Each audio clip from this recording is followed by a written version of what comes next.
Hello दोस्तों, स्वागत है आप सभी का आज की क्लास में। दोस्तों कैसे हो आप सभी? आप सभी अच्छे होंगे, स्वस्थ होंगे, मस्त होंगे। आप सभी ने दीपावली की छुट्टियां अच्छे से मनाई होगी। और दोस्तों आज हम एक नया अध्याय शुरू करते हैं। अध्याय नंबर 3 कक्षा 11 गणित का त्रिकोणमितीय फलन ट्रिग्नोमेट्रिक फंक्शन। तो देखिए दोस्तों, आज हम एक नया अध्याय पढ़ रहे हैं। उसका नाम है त्रिकोणमितीय फलन और इसको इंग्लिश में बोलते हैं ट्रिगोनोमेट्रिक फंक्शंस। ट्रिग्नोमेट्रिक फंक्शंस तो इसके बेसिक के बारे में पढ़ेंगे और बेसिक से लेकर के धीरे धीरे धीरे हम आगे बढ़ेंगे और सारी की सारी बातें क्लियर करते हुए चलेंगे। तो दोस्तों इसके अंदर अगर हम देखें तो सबसे पहले हम बात करते हैं कि कोण क्या होता है। कोण यानी एंगल क्या होता है। देखिए एंगल क्या होता है ये हमको बताना है। तो दोस्तों सबसे पहले तो हम लिख लेते हैं कि कोण होता क्या है और कोण कहते किसे हैं और ये दिखता कैसा है। तो कोण को थीटा के द्वारा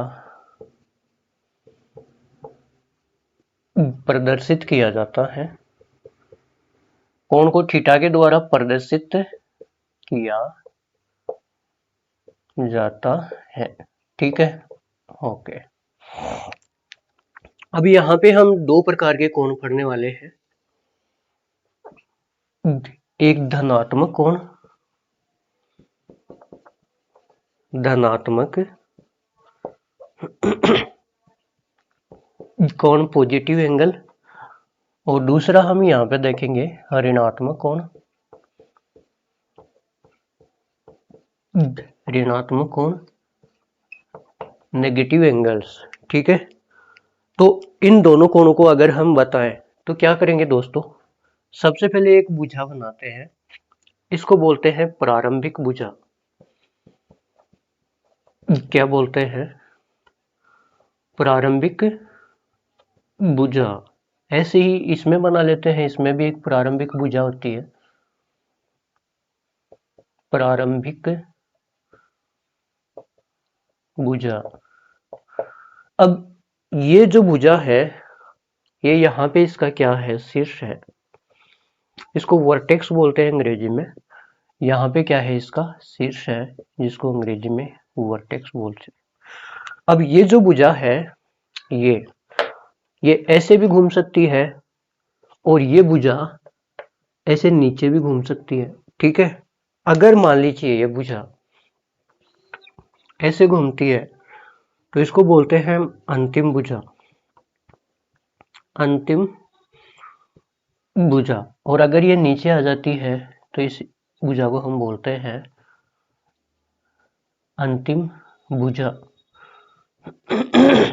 अब देखो दोस्तों, प्रारंभिक भुजा और अंतिम भुजा के बीच में एक एंगल बन रहा है। हम यहां से किधर गए, ऊपर गए ना, तो कोण इधर बनेगा।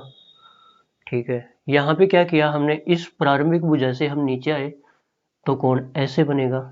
तो इसको हम क्या नाम दे सकते हैं, ये कौन सी दिशा हुई, जब ऊपर गए तो वामावर्त दिशा। वामावर्त दिशा। और ऊपर से नीचे आए तो ये कौन सी दिशा हो गई, दक्षिणावर्त दिशा। ये वामावर्त दिशा और ये कौन सी हो गई, दक्षिणावर्त दिशा। अब दोस्तों अपनी घड़ी कैसे चलती है, घड़ी का सुइया कैसे चलता है, टिक टिक टिक टिक ऐसे चलता है, ऐसी चलती है। और ये कैसे गया, ऊपर गया, तो घड़ी की दिशा के विपरीत हो गया ना। तो इसको हम कौन सी डायरेक्शन बोल सकते हैं अंग्रेजी में, एंटी क्लॉकवाइज डायरेक्शन। ठीक है, और ये दिशा कौन सी हो गई, घड़ी की दिशा। घड़ी की सुई ऐसे नीचे ही तो चलती है, ऐसे टिक टिक टिक टिक टिक टिक टिक टिक ऐसे ही चलती है। तो ये कौन सी दिशा हो गई, क्लॉकवाइज डायरेक्शन। ठीक है। अब दोस्तों, जब हम वामावर्त दिशा में चलते हैं तो ये जो कोण होता है ये कैसा होता है? धनात्मक होता है। ये कोण कैसा होता है? धनात्मक होता है। और जब ऊपर से नीचे आते हैं तो ये कोण कैसा होता है? ऋणात्मक होता है। तो जब ऊपर जाते हैं तो कोण कैसा होता है? धनात्मक होता है। और जब नीचे आते हैं तो कोण कैसा होता है? ऋणात्मक होता है। तो ये तो थी इसकी बात। ठीक है दोस्तों, अब ये धनात्मक कोण हो गया, ऋणात्मक कोण हो गया। ठीक है। अब इसके अंदर और क्या देखने वाली बात है? और तो कुछ है नहीं, बस इसको अगर हम नाम देना चाहें तो दे सकते हैं। शीर्ष को ओ बोल सकते हैं, ये ओए भुजा है। और ये दूसरी जो अंतिम भुजा है ये ओ बी भुजा है। इसी प्रकार से ये जो शीर्ष ओ है ये ओए भुजा है, प्रारंभिक भुजा, और अंतिम भुजा ओ बी है। तो यहाँ पे हमने क्या देखा कि कोण को थीटा से प्रदर्शित करते हैं, लेकिन कोण भी दो प्रकार का होता है, धनात्मक और ऋणात्मक। जब हम घड़ी की दिशा के विपरीत दिशा में ऊपर की तरफ जाते हैं तो कोण धनात्मक होता है, जिसको एंटी क्लॉकवाइज डायरेक्शन भी बोलते हैं। एंटी क्लॉकवाइज डायरेक्शन में कोण धनात्मक होता है। जब इससे हम नीचे आते हैं क्लॉकवाइज डायरेक्शन में, दक्षिणावर्त दिशा में, तो ये जो कोण होता है वो कैसा होता है? ऋणात्मक होता है। इस बात को यहाँ पे ध्यान रखना है। तो ये तो थी कोण क्या होता है और कोण कितने प्रकार का होता है, धनात्मक और ऋणात्मक। अब हम पढ़ेंगे कोण को मापने की इकाइयां।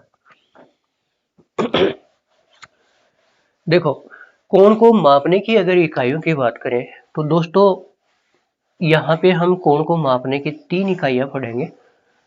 अगर इसको आप समझना चाहो तो दूरी को भी हम 3 इकाइयों में माप सकते हैं, जैसे किलोमीटर में भी मापते हैं, मीटर में भी मापते हैं और सेंटीमीटर में भी मापते हैं। इसी प्रकार से हम टाइम को भी 3 तरीके से मापते हैं, घंटे में, मिनट में, सेकंड में। उसी प्रकार से कोण को भी हम 3 तरीके से, 3 पद्धतियों में मापेंगे। कोण को मापने की इकाइयां।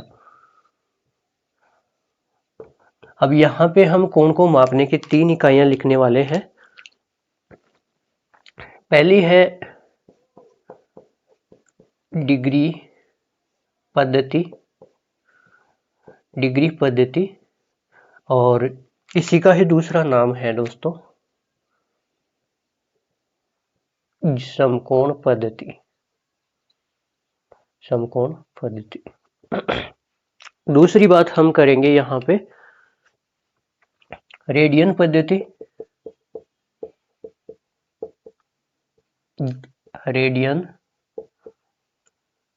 पद्धति, और इसको हम क्या बोल सकते हैं अगर दूसरा नाम भी देवें तो वर्तीय पद्धति।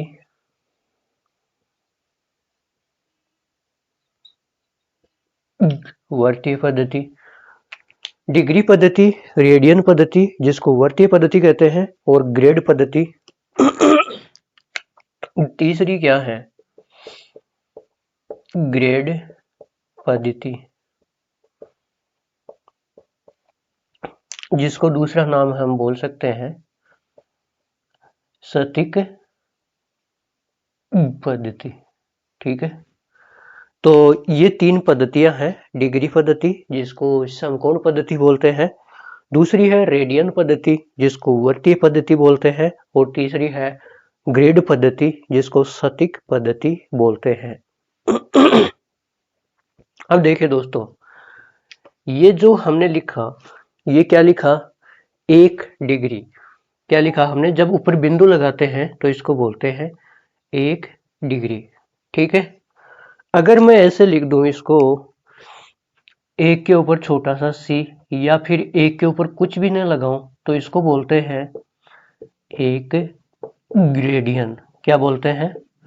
1 रेडियन। और 1 के ऊपर अगर मैं जी लगा दूं, 1 के ऊपर अगर जी लगा दूं तो इसको बोलते हैं 1 ग्रेड। ठीक है। तो ये है कोण को मापने की 3 पद्धतियां। दोस्तों अब हम इन तीनों के अंदर एक एक की बात करेंगे। सबसे पहले हम बात कर लेते हैं डिग्री पद्धति की। दोस्तों एक वर्त बनाइए। वर्त सभी जानते हैं। वर्त में एक केंद्र होता है, ये वर्त की त्रिज्या होती है। केंद्र को हम ओ से लिखते हैं क्योंकि केंद्र को इंग्लिश में ओरिजिन बोलते हैं। त्रिज्या रेडियस होती है, तो इसको स्मॉल आर से बात लिख देते हैं। दोस्तों, हम लोग ये जानते हैं कि अगर मैं इसके केंद्र से एक रस्सी बांध दूं और यहाँ तक त्रिज्या के बराबर ले लूं और इस रस्सी को यहाँ से पकड़ करके ऐसे घुमा के ले आऊं,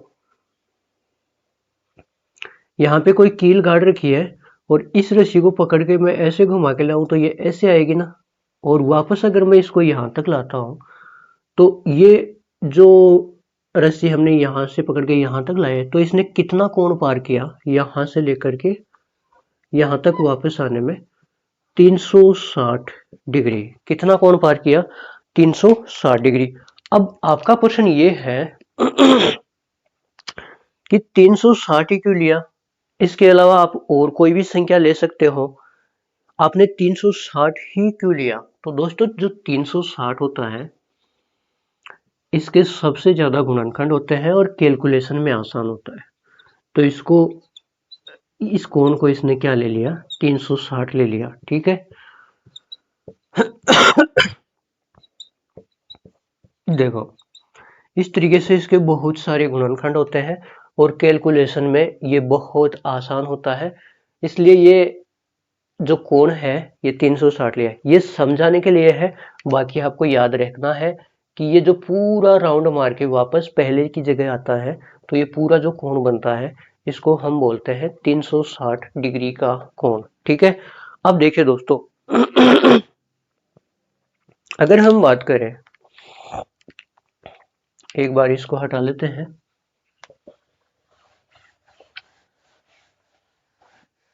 डिग्री पद्धति के बारे में हम देख रहे हैं। तो देखो दोस्तों, 1 डिग्री, इसको हम क्या बोलते हैं? 1 डिग्री। ठीक है। और 1 डिग्री के अंदर 60 मिनट होते हैं। कितने मिनट होते हैं दोस्तों? 60 मिनट। और 1 मिनट के अंदर 60 सेकंड होते हैं। ये आपको ध्यान में रखना है। अब इसको लिखते कैसे हैं? तो देखो, अगर 1 के ऊपर डेश लगाया हुआ होता है तो उसको हम बोलते हैं 1 मिनट। 1 की जगह कुछ भी आ जाए, 60 आ जाए तो इसको बोलेंगे 60 मिनट। ठीक है। 1 के ऊपर ये 0 लगाया हुआ हो छोटा सा तो इसको बोलते हैं 1 डिग्री। 1 के ऊपर अगर 2 डेश लगाए हुए हो तो इसे बोलते हैं, कहीं पे भी 2 डेश लगे हुए हो तो इसको बोलते हैं 1 सेकंड। अब 60 के ऊपर 2 डेश है तो इसको बोल देंगे क्या? 60 सेकंड। ठीक है दोस्तों। अब देखिए, ये तो थी बात समझने वाली। अब हम क्वेश्चन करते हैं और क्वेश्चन से हमको समझ में आएगा कि हम इनको सरल कैसे करते हैं। देखिए,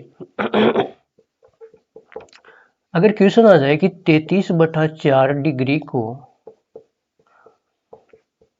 सरलतम रूप में लिखिए। 33/4 डिग्री को सरलतम रूप में लिखिए। तो दोस्तों कैसे करोगे? देखो, 33 में 4 का भाग दो। ये इधर रफ काम है। 4 दूनी 8, 4 3 12, 4 चौक 16, 4 पंजे 20, 4 6 24, 4 7 28, 4 अंटा 32। 8 बार पूरा पूरा भाग चला गया, शेष कितना बचा? 1। अब भाग जाएगा नहीं तो हम 33/4 को क्या लिख सकते हैं? 8 से 1/4। तो 33/4 डिग्री को हम लिख सकते हैं 8 सही 1/4 डिग्री। क्यों? क्योंकि भाग दिया तो 8 बचा भागफल में, जो शेषफल आया उसको हमने ऊपर लिख दिया 1 और भाजक को नीचे लिख दिया 1/4। ठीक है। अब देखो दोस्तों, ये 8 तो अपने आप में एक पूर्ण संख्या है, तो ये पूरा का पूरा ही डिग्री है, तो इस 8 डिग्री को तो अलग लिख लेते हैं। और ये जो 1/4 ये भिन्न में है, इसको आगे हल करते हैं, सरल करते हैं। तो इसको डिग्री को किस में बदलेंगे हम? डिग्री पहले, फिर डिग्री को सेकंड में बदलेंगे, क्योंकि 1 डिग्री में 60 मिनट में बदलेंगे। 1 डिग्री में 60 मिनट होता है। फिर जब आएगा उसको मिनट को सेकंड में बदलेंगे। तो देखिए, अगर 1/4 डिग्री है, इसको अगर हमें मिनट में बदलना है तो 60 से गुना करेंगे, 60 मिनट से। ठीक है, अब ये 8 डिग्री तो अपने स्थान पे ऐसा का ऐसा है, ये 60/4 है, तो 60 में अगर आप 4 का भाग दोगे तो 4 एकम 4, 4 पंजे 20, कितनी बार गया? 15 बार। शेषफल कितना आया? 0। तो पूरा पूरा भाग चला गया, कितनी बार? 15 बार। तो ये जो हमने लिखा ये कितना आया? 8 डिग्री 15 मिनट। अब और भिन्न में आता तो आगे हल करते, अब ये पूरा पूर्ण संख्या आ ही गई तो इसको हम और आगे हल नहीं करेंगे। तो 33/4 को सरलतम रूप में लिखिए। 33/4 डिग्री का सरलतम रूप है 8 डिग्री 15 मिनट। तो ये इसका क्या हो गया दोस्तों? ये इसका सॉल्यूशन हो गया। ठीक है, ये क्या हो गया? सॉल्यूशन हो गया। अब देखिए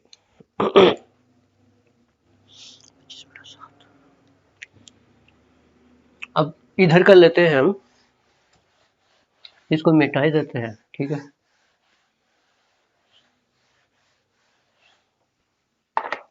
मान लीजिए हमारे पास एक एग्जाम्पल दे रखा है, क्या? 25/7 डिग्री को सरलतम रूप में बदलिएगा।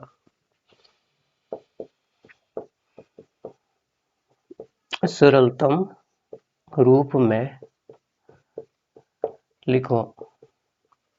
तो कैसे करेंगे दोस्तों? देखो 25/7 है, ये इधर रफ काम कर रहे हैं हम। 25 में 7 का भाग दो, 7 दूनी 14, 7 21, 7 चौक 28, तो 25 से ज्यादा चला जाएगा तो 7 21, 3 बार गया। शेषफल कितना बचा? 5 में से 1 माइनस करेंगे तो 4।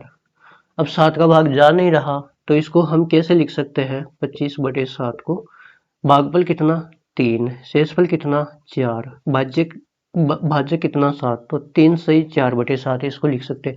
25/7 को हम क्या लिख सकते हैं? 3 सही 4/7। ठीक है, तो यहाँ पे हल लिख लेते हैं इसका। 25/7 डिग्री को हम लिख सकते हैं 3 सही 4/7 डिग्री।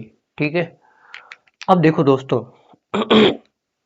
इस यहाँ पे 3 तो पूरा का पूरा पूर्ण संख्या है, तो 3 डिग्री तो ऐसा का ऐसा लिख लिया। 4/7 डिग्री को हम और आगे सरल करेंगे, तो डिग्री को हल करने के लिए हम आगे किस में सोल्व करते हैं? देखो 1 डिग्री में 60 मिनट होता है, 1 मिनट में 60 सेकंड होता है। तो डिग्री को मिनट में हल करेंगे, तो डिग्री को मिनट में हल करेंगे तो 4/7 को किससे गुणा कर लेंगे? 60 से, मिनट में बदलने के लिए। अब ये क्या हो गया दोस्तों?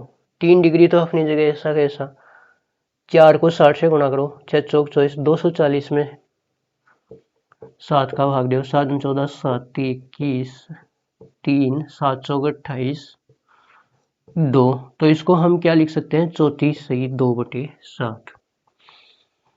क्या लिख सकते हैं इसको हम?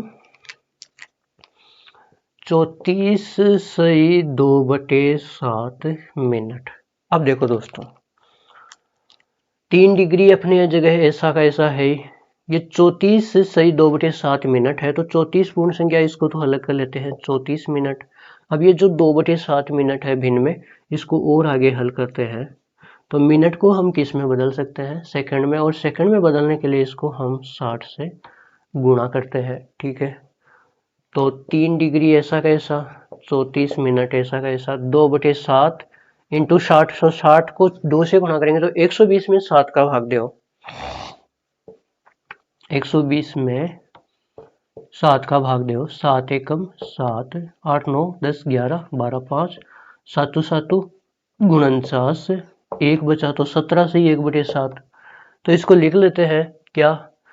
2/7 इंटू 60 मिनट, इसको हल किया तो अपने पास कितना आया? 17 से 1/7 सेकंड, यही आया ना ये।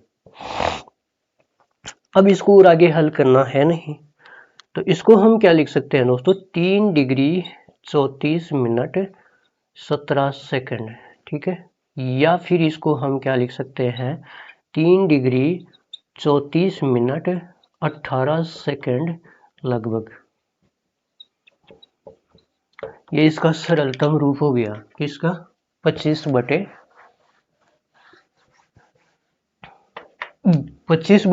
का सरलतम रूप क्या हो गया, ये हो गया। ठीक है, अब देखिए दोस्तों, और करते हैं एक दो एग्जाम्पल इसी तरीके से। देखो, अगर हमारे पास में ऐसे आ जाए कि 25/7 था इतने देर, अगर आ जाए हमारे पास 25/11 को सरलतम रूप में लिखिएगा, तो दोस्तों हम सबसे पहले क्या करेंगे, 25/11 डिग्री को हम क्या लिख सकते हैं, 25 में 11 का भाग दें, 11 दूना 22, 23 चौबीस 25, 3 भाग नहीं जाएगा, तो इसको हम क्या लिख सकते हैं, 25/11 को 2 से 3/11, ये 2 भागफल सही 3/11। ठीक है, तो 2 सही 3/11 डिग्री।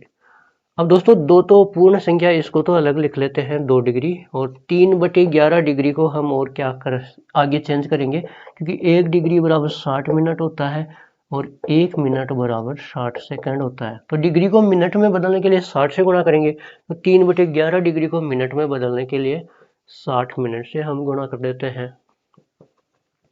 अब 6 दूनी 12 36 18, 180 में 11 का भाग दो, 11 एकम 11, 7 11 छिगानी 66, 68 68 गुणा 70 4, तो 16 से 4/11 आ जाएगा ये, तो इसको हम क्या लिख देंगे, 16 से 4/11 मिनट। ठीक है, अब दोस्तों 2 डिग्री 16 मिनट पूर्ण संख्या है, तो 16 मिनट लिख देते हैं। अब ये 4/11 मिनट है, 4/11 मिनट है, तो मिनट को और आगे हल कर सकते हैं हम किसमें, सेकंड में, और सेकंड में हल करने के लिए 60 सेकंड से गुणा करेंगे, तो 4/11 को 60 सेकंड से गुणा कर लेते हैं, तो 2 डिग्री 16 मिनट 4/11 इंटू 60, 6 चौक 24, 240 में 11 का भाग दो, 11 दूना 22, 2 बचा 11 एकम 11, कितना बचा 9, 21 सही 9/11। ठीक है, तो 21 सही 9/11 सेकंड। ठीक है, तो अब इसको जो आगे हल करना है नहीं, तो इस भिन्न वाले भाग को छोड़ देते हैं, 2 डिग्री 16 मिनट 21 सेकंड, या फिर इसको हम लिख सकते हैं 2 डिग्री 16 मिनट 22 सेकंड लगभग, ये इसका क्या हो गया, सरलतम रूप हो गया। ठीक है, तो उम्मीद है दोस्तों आपको अच्छे से समझ में आ रहा होगा, आप बस अपना ध्यान बनाए रखना। तो ये है 25/11 को सरलतम रूप में लिखिएगा। अब दोस्तों हम जो डिग्री पद्धति है उसके बारे में हमने पढ़ लिया, अब हम दूसरा पढ़ेंगे रेडियन पद्धति। क्या पढ़ेंगे, रेडियन पद्धति, जिसका दूसरा नाम है वर्तीय पद्धति। देखो,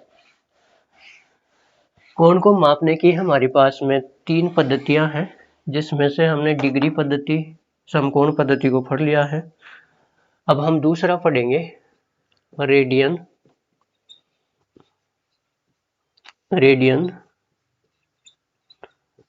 पद्धति।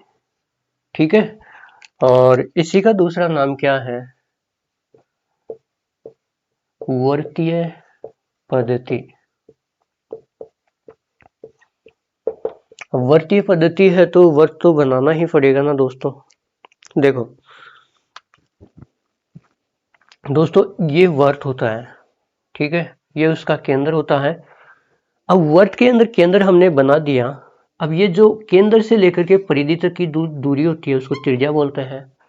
यहां से लेकर यहाँ सारी, चाहे आप कहीं पे भी खींच, तो ये सारी त्रिज्या ही होती है, ये भी त्रिज्या है।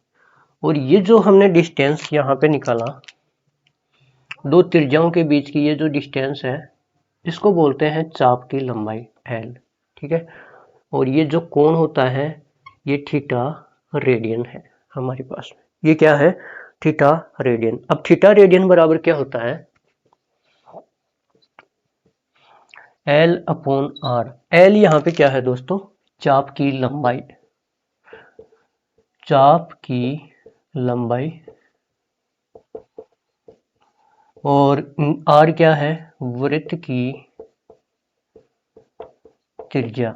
R क्या है, वर्त की त्रिज्या। अगर आपको कहीं पे भी ऐसा क्वेश्चन दे रखा हो, बहुत बार क्वेश्चन आता है, चाप की लंबाई और त्रिज्या दे रखी हो, तो हम रेडियन में उसका कोण ज्ञात कर सकते हैं, थीटा रेडियन ज्ञात कर सकते हैं। मतलब थीटा रेडियन एल चाप की लंबाई आर, तीनों में से कोई भी दो चीजें आपको दे रखी हो, दो का मान दे रखा हो, तो आप तीसरी जो चीज है उसका मान निकाल सकते हैं आसानी से। ठीक है दोस्तों। अब देखिए दोस्तों, यदि यहाँ पे L बराबर लंबाई है 1 सेंटीमीटर दे दी जाए और त्रिज्या भी 1 सेंटीमीटर दे दी जाए, तो क्या होगा दोस्तों, थीटा रेडियन बराबर 1/1। तो थीटा रेडियन बराबर क्या आ जाएगा, 1।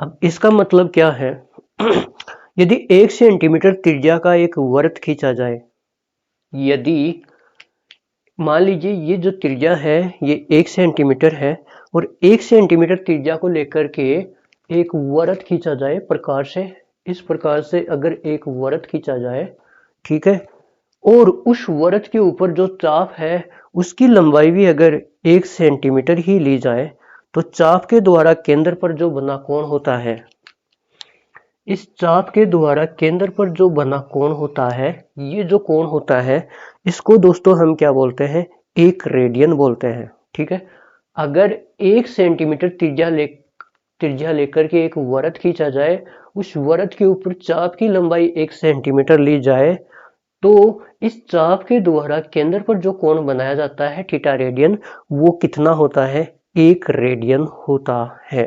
ठीक है दोस्तों। अब देखो, अब यहां से आ जाओ आप, हमने क्या लिया, थीटा रेडियन बराबर L/R होता है। अगर दोस्तों हम ये वृत्त है और अभी हमने चाप कितना लिया, इतना ही लिया, चाप यही तो लिया था, ये इतना ही लिया था, तब हमारा कोण क्या आएगा, थीटा रेडियन आएगा। लेकिन यदि हम लोग इस पूरे को यहां से लेकर के यहां तक इस पूरे को ही चाप मान ले, ठीक है, पूरे को ही चाप मान ले, तो ये चाप की लंबाई कितनी हो जाएगी, ये तो परिधि के बराबर हो गया, और परिधि कितनी होती है, 2πr होती है। तो थीटा रेडियन बराबर हम क्या लिख सकते हैं, 2πr/r। r से r कैंसिल हो जाएगा और थीटा रेडियन कितना आया, 2π। अब यहां से गौर करने वाली बात है कि ये पूरा का पूरा कोण कितना आया, यहां से लेकर के यहां तक रेडियन में कितना आया, 2π। और जब हमने वृत्त बनाया था और डिग्री में अगर पूरा कोण घूम के वापस यहाँ पर आया था, तो डिग्री में कितना कोण था, ये 360 डिग्री। तो बस अलग अलग पद्धति में इनको अलग अलग नाम से बोलते हैं। डिग्री पद्धति के अंदर ये पूरा कोण है इसको 360 डिग्री बोलते हैं, और रेडियन पद्धति में ये जो पूरा कोण है इसको हम क्या बोलते हैं, 2π बोलते हैं। क्या बोलते हैं, 2π। थीटा रेडियन बराबर 2π। ठीक है, तो अब आपको ये बात समझ में आ गई होगी। ठीक है दोस्तों, जब इसको रेडियन पद्धति में बोलते हैं तो ये पूरा कोण कितना होता है, 2π बोलते हैं, और जब इसी को हम डिग्री पद्धति में बोलते हैं तो ये पूरा कोण किसके बराबर है, 360 डिग्री के बराबर है। तो क्या दोस्तों इस बात को हम अगर यहाँ से देखें तो इस प्रकार से नहीं लिख सकते कि ये जो 2π है ये भी पूरा का पूरा कोण है, और ये जो 360 डिग्री है ये भी पूरा का पूरा कोण है, तो वृत्त में ये दोनों कोण तो बराबर ही है ना, बस पद्धति तो अलग अलग है, बोलने का तरीका अलग अलग है। तो हम इसको क्या बोल सकते हैं कि ये जो 2π रेडियन है ये इस 360 डिग्री के बराबर ही है। ठीक है, अब इसको मिटा देते हैं, अब आपको अच्छे से समझ में आ गया होगा। तो 2 का भाग दे दूं दोनों तरफ, ठीक है, तो ये पाई रेडियन किसके बराबर हो जाएगा,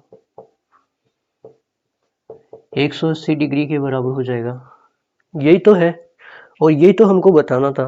ठीक है, 2π रेडियन 360 डिग्री के बराबर, पाई रेडियन 180 डिग्री के बराबर।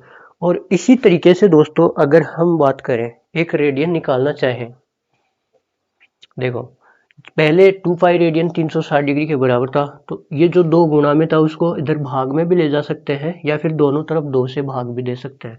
जब इसको हम भाग में ले गए तो 360 में 2 का भाग दिया तो पाई रेडियन कितना आया, 180 डिग्री। अब पाई के गुणा में हम समझ लें कि 1 है, ठीक है। तो इस पाई को जो 1 के गुणा में है, पाई को इधर भाग में ले जाते हैं तो 1 रेडियन कितना बचेगा, 180 डिग्री बटे पाई।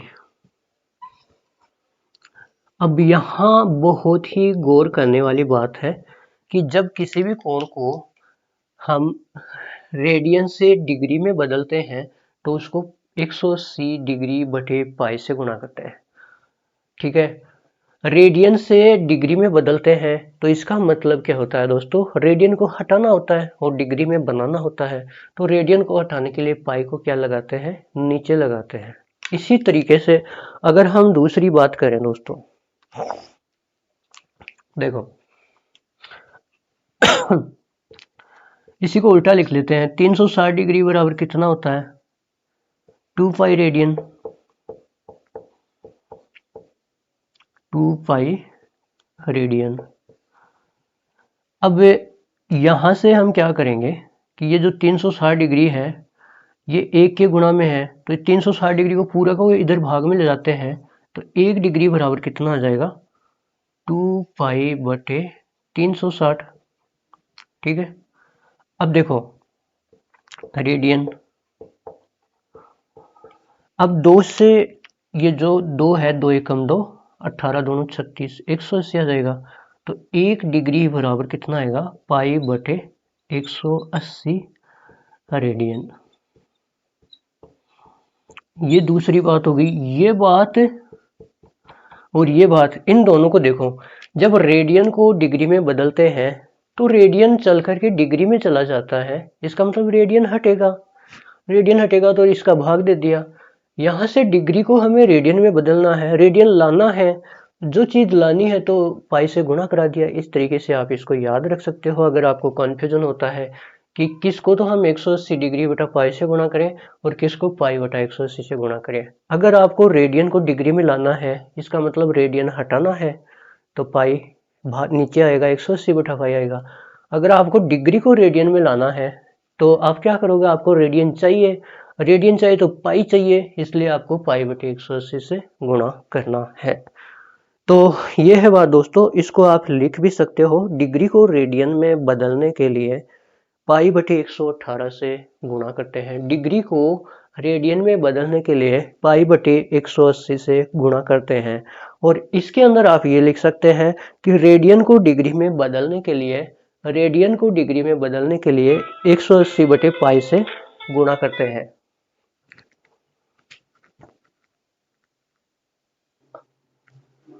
अब देखो दोस्तों, इसके ऊपर हम क्या करते हैं, एग्जांपल्स करते हैं तो आपको अच्छे से समझ में आ जाएगा। 300 डिग्री को रेडियन में बदलो, 300 डिग्री को रेडियन में बदलो। तो दोस्तों डिग्री को रेडियन में बदलने के लिए हम क्या करते हैं, पाई बटा 180 से गुणा करते हैं। तो 300 इंटू पाई बटा 180, 0 से 0 कट जाएगा, 2 का भाग दो, 2 नियम 18, 15 दोनों 30, तो ये कितना आ जाएगा, 15 पाई बटे 9 रेडियन। रेडियन लिखो तो ठीक है, नहीं लिखो तो भी रेडियन में ही माना जाएगा। तो इसका यूज यहाँ पे होता है कि डिग्री को रेडियन में बदलो तो पाई बटा 180 से गुणा कर दो, और कहीं पे आए कि रेडियन को डिग्री में बदलो तो वैसे कर लो, ठीक है। 660 डिग्री को रेडियन में बदलिए। अगला क्वेश्चन क्या है, 660 डिग्री को, ऐसे आप 5-10 उदाहरण करोगे ना दोस्तों तो आपको ये बात क्लियर हो जाएगी। 660 डिग्री को रेडियन में बदलिए, ठीक है। तो रेडियन में कैसे बदलेंगे दोस्तों इसको, 660 डिग्री को रेडियन में बदलना है, इसका मतलब रेडियन लाना है, जो चीज लानी है उससे गुणा करना है, पाई बटे 180। रेडियन लाना है तो पाई लाना है, पाई लाना है तो पाई बटे 180 से गुणा करना है। 0 से 0, 6 एकम 6, 6 एकम 6, 6 दूनी 12, 36, 18 तो 11 पाई बटे कितना आ जाएगा, 3 आ जाएगा। ठीक है, अब देखिए दोस्तों 7 पाई/3 को डिग्री में बदलो। हमसे पूछ ले क्वेश्चन कि 7 पाई/3 को डिग्री में बदलो। तो दोस्तों रेडियन को डिग्री में बदलना है, रेडियन को डिग्री में बदलना है, इसका मतलब रेडियन उठाना है, और रेडियन उठाना तो पाई उठाना है, पाई उठाना तो पाई का भाग देना है। तो किससे गुणा करोगे? 180/पाई से गुणा करोगे।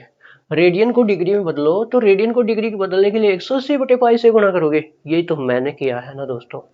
अब पाई से पाई कैंसिल हो जाएगा, 3 दूनी 6, 3 3 312, 3 15, 3 6 18, ये 60, 7 6 42, 420 डिग्री, ये अपना उत्तर आ जाएगा। ठीक है ना दोस्तों। अब देखिए हम कुछ एक इंटरेस्टिंग क्वेश्चन की बात करते हैं।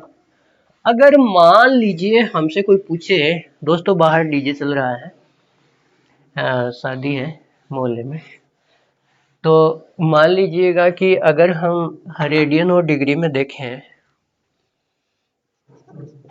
कि 1 रेडियन तथा 1 डिग्री में कौन बड़ा है?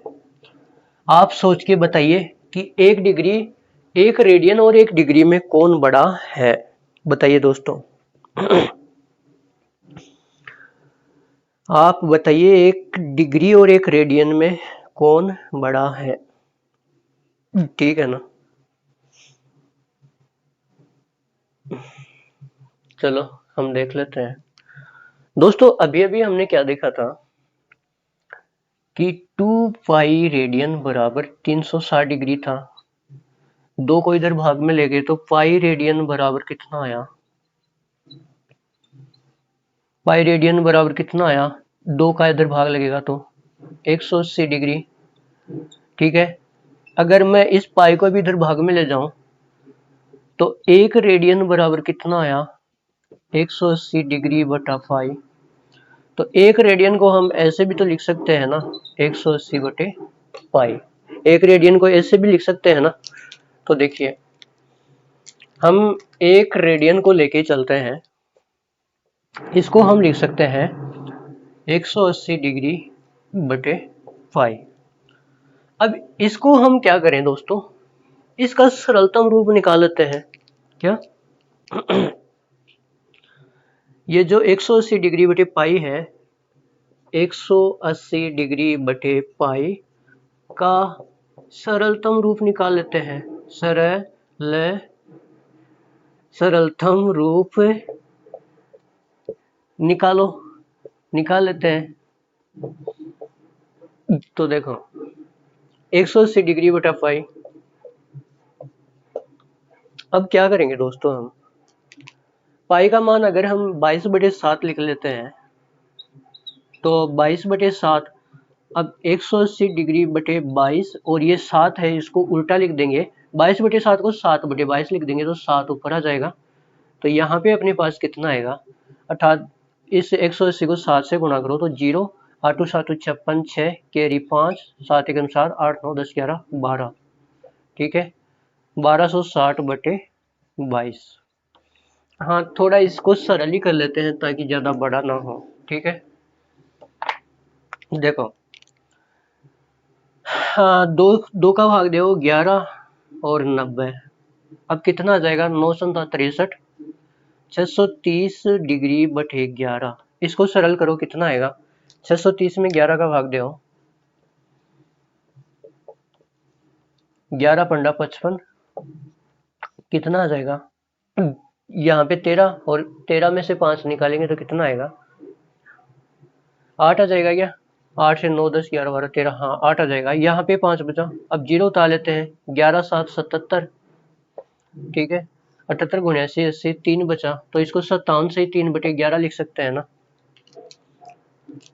इसको हम क्या लिख सकते हैं दोस्तों, 57 सही 3/11 डिग्री। ठीक है, अब यहाँ पे 57 तो एक पूर्ण संख्या है, तो 57 पे तो डिग्री लगा दिया, और 3/11 डिग्री को हम और क्या करेंगे, हल करेंगे, क्योंकि दोस्तों हम जानते हैं कि 1 डिग्री को और हल करें तो 60 मिनट होता है, 1 मिनट को और हल करें तो 60 सेकंड होता है। तो इस 3/11 डिग्री को और मिनट में हल करेंगे तो 60 मिनट से गुणा कर देंगे।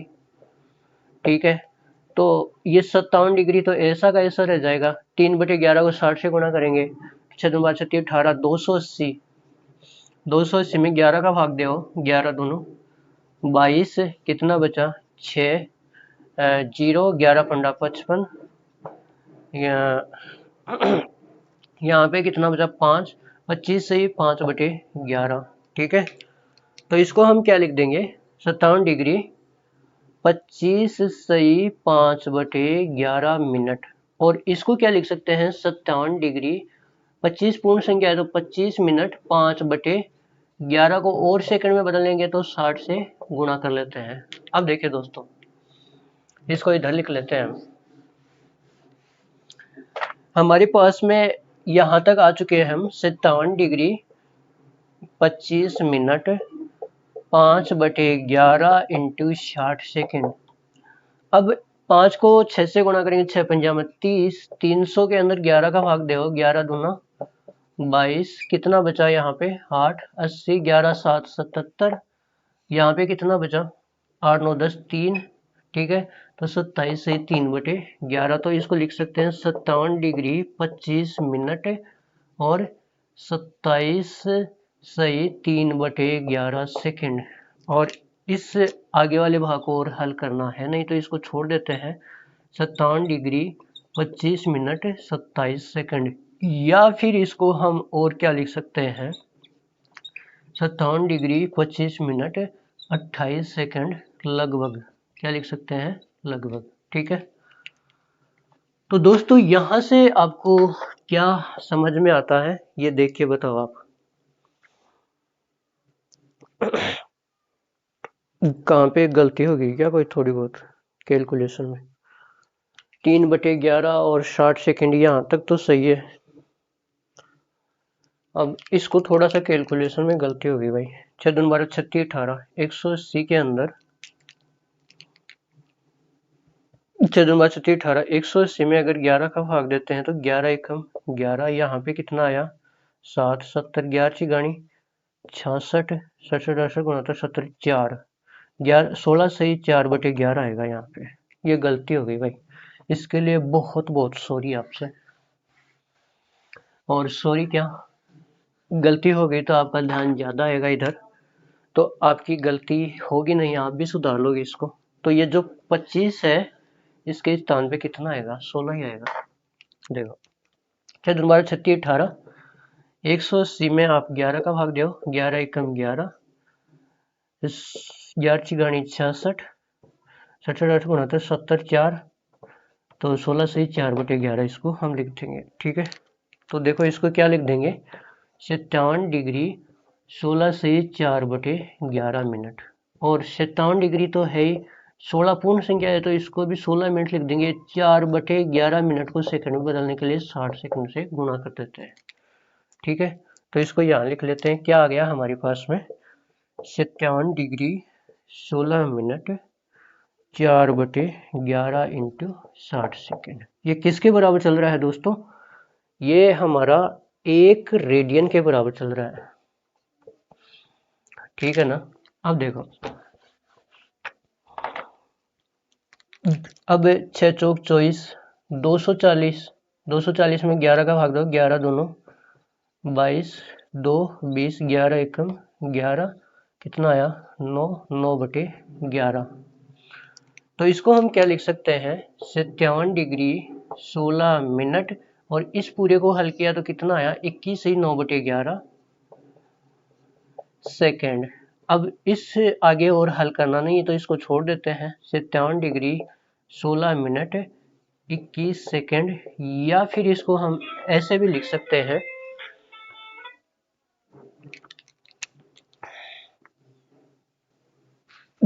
तो दोस्तों यहाँ पे आप देखिएगा कि इसको 57 डिग्री 16 मिनट 21 ही 9/11 सेकंड लिख सकते हैं, और आगे हल करना है नहीं तो इसको छोड़ देंगे। 57 डिग्री 16 मिनट 21 सेकंड, या फिर हम इसको लिख सकते हैं 57 डिग्री 16 मिनट 22 सेकंड लगभग।